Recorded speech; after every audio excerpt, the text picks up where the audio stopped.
তোমরা কি কেউ পাগল হতে চাও তাহলে আমার এই রেসিপিটা ডেফিনেটলি ঘরে ট্রাই করবে, যেটা কি সানডে স্পেশাল দই চিকেন রেসিপি।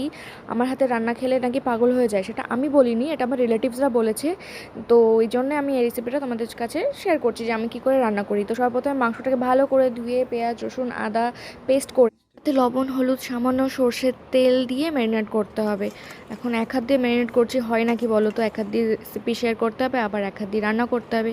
যাই হোক, করতে তো হবেই আমার, তাহলে তোমরা পাগল হবে কি করে বলো?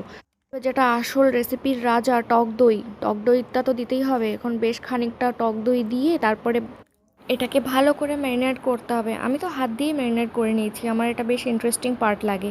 বসে না থেকে এদিকে গ্যাসে কড়াই দিয়ে দিই, তেল গরম করতে বসিয়ে দিই, কিন্তু আমি এত বোকা, তেল গরম না করে আলু দিয়ে দিয়েছি। তারপরে আলুটা তুলে ভালো করে তেলটা গরম করে আলু দিয়ে দিয়েছি। আমাদের 4 পিস আলুতেই হয়ে যাবে। দুটো দুটো করে খেয়ে নেবো, নাহলে আমার হাজব্যান্ডকে একটা দেবো, আমি 3টে খাবো। সাথে পেঁয়াজটাও দিয়ে দিই। বাই দ্য ওয়ে, পেঁয়াজ আমি পেস্ট বানিয়েছি, আবার অর্ধেকটা আমি তেলেও ভেজে নিলাম।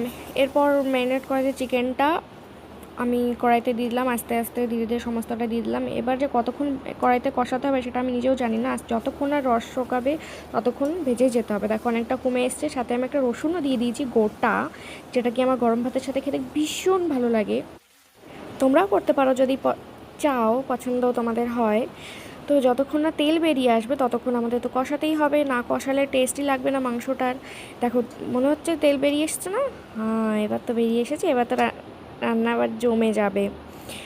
তার আগে বলো, কষানো মাংস খেতে কে কে ভালোবাসো? আমি তো ভীষণই ভালোবাসি। বিয়ের আগে আমি খুব খেতাম, আমার মা দিত, কিন্তু বিয়ের পর আমি খুব একটা খাওয়া হয় না তেমন করে। কিন্তু আমার হাজব্যান্ড নিলে আমিও নিই। কিন্তু এদিকে এদিকে মাংসের তেল বেরিয়ে এসেছে, আর সময় নষ্ট না করে ভেজে রাখা যে আলু রয়েছে আলুটা দিয়ে দিই। দিয়ে পরিমাণ মতন জল দিয়ে দিতে হবে। আমি ফুটিয়ে রেখেছিলাম জলটা, জল ভালো করে পরিমাণ মতন জল দিয়ে এবারে একটা কাঁচা লঙ্কা দিয়ে দিই সাথে, যাতে যার একটু ঝাল কম বেশি লাগবে সে নিয়ে খেতে পারবে। এবার ঢেকে দিয়ে এদিকে না তাকিয়ে এবারে রায়তা বানাতে হবে। রায়তা আমার ভীষণ ভালো লাগে, রায়তা আমি শুধু ভাত দিয়েও আমি এক থালা ভাত খেয়ে নিতে পারবো।